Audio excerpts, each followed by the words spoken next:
I'd like to show you how to make a little glass panel, something like this. You have the choice really of making a panel which could hang in a window, so it would have these little wire loops on, or you could have it, if it was fired once, you'd end up with a piece like this, a little square, and then it can go in the kiln a second time with a mould, and it gets fired at a lower temperature and just slumps into the shape of the mould, so you could make a little dish like this out of it. First of all, Andrea's done a simple drawing, a sort of a stencil sort of pattern onto paper, and now she's transferring that onto ceramic fibre, and the fibre, the idea is it doesn't burn away in the kiln. You can cut it with a craft knife, and that's what she's going to be doing in a minute. So you will end up with, if you're careful, you can get actually two patterns out of the same piece of fibre. So on this, one's a negative, one's a positive, out of the same piece of fibre. Then the next thing I usually do is scatter frit. That's this, which is ground up glass, it's quite fine. This is like the texture of sugar. So in this case, I've sort of scattered it fairly loosely over the surface. And of course it'll fall into the deeper places, and you get darker colours there. And then we're going to use a combination of different sorts of glass, like these are glass stringers, very thin, like little bits of spaghetti. This is confetti, they call it. You can see why, just really thin flakes of glass. And there's these little baubles which I've made beforehand, just by melting a bigger grade of frit in the kiln. So those can be added. And the good thing with all this is it's what they call compatible glass. So you can put together any of these colours, and there's dozens of them. And they're guaranteed to get on together when you melt it in the kiln. So it won't crack apart or anything horrible when you take the piece out of the kiln. And hopefully you'll end up with a design in glass, something like this, but with more details. You can see here I've used some of those little baubles and stringers. So I'll take these pieces home, and I'll cut this thick piece of glass to go on top when I'm in the workshop. So I'll cut that, put that on top, and then that goes in the kiln. It'll melt down and become a little panel like this. If it was going to go in a window, I'd put some little wire loops on it at that point. But you have the choice of making perhaps a little dish out of the same piece. So if you didn't want it as a window hanging, you'd put it in a second time, and in the second firing, you'd use a slightly lower temperature, put it in a mould, and the panel will sort of sink down into the mould. They call it slumping, and take the shape of the mould. So you have the choice of making a little panel or a dish.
Then I'll put these into the kiln.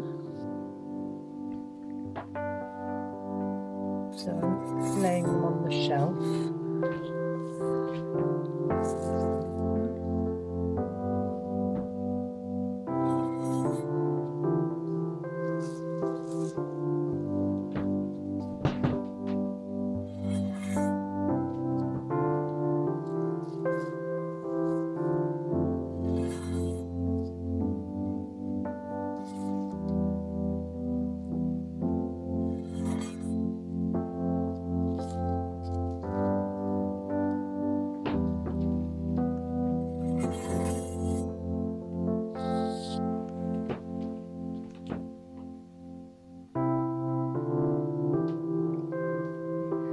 Now I need to cut some glass to go on top of them.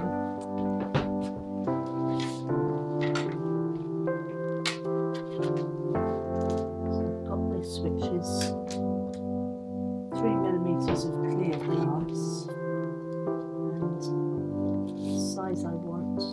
I'm using this as a template. So this is 110mm square. So let's cut, let's see, 6 of these.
Because these, some of them are going to be dishes, so I like to use a bit of iridescent glass. Don't know if you can see the shine on it.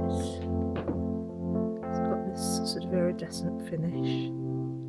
Is that shining? Okay, so I'm going to cut a few pieces of this. I'll put face down on top of the frit, and gives a nice effect to the dishes.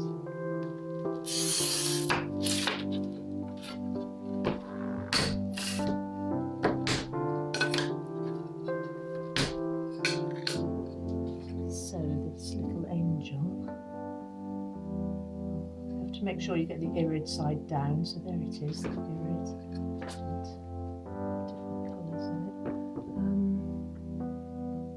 Goes from blue to pink, so we'll put the bluey bit up there.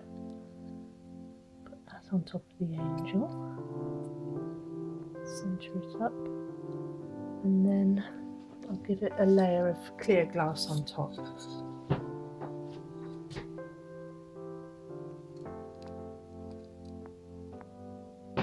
Okay, and now I'll just do that for the others.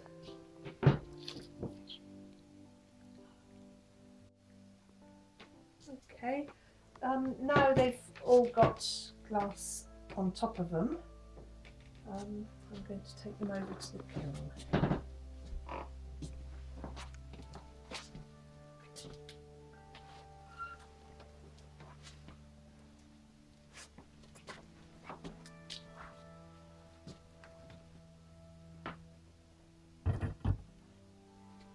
There we go.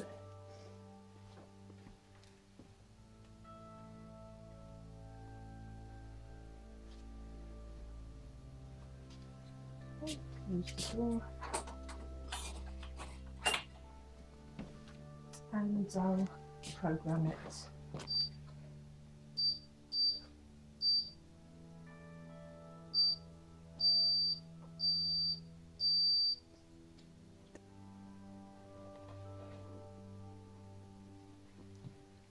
Okay, now I'm going to, now these have cooled, I'm going to clean the fibre off the back of them.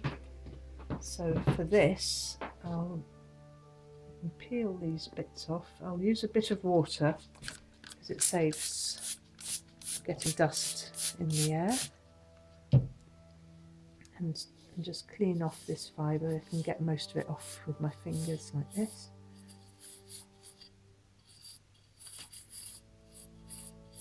And I'll save that for making moulds and things. So there's most of it gone, and the rest I'll scrub off in here underwater. And it also it just sort of cleans the edges. If there are any little sharp bits of frit sticking out, it takes those off as well.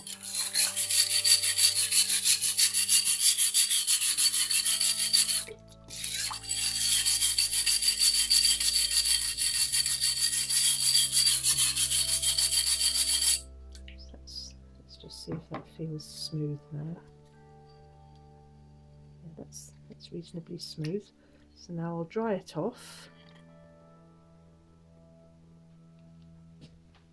Just get the tea towel.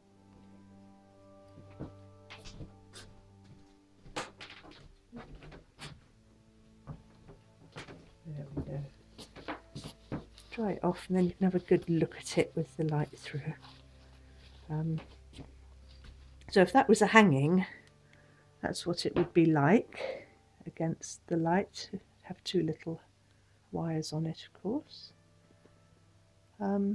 But this one's going to be a dish, so I'll put it on the mould there. And there's going to be another one going on this end, somebody else's panel, and then we'll put them in the kiln. Right, so now they're ready to go in the kiln. Again.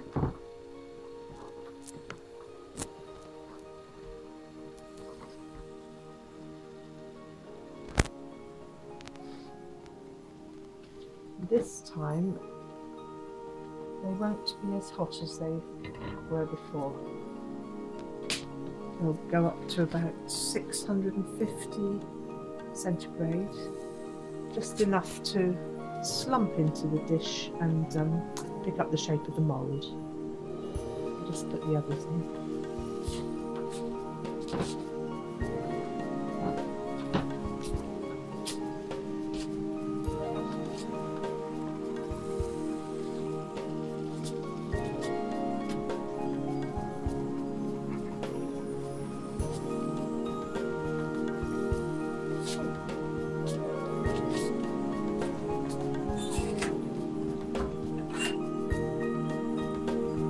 These should be cool now.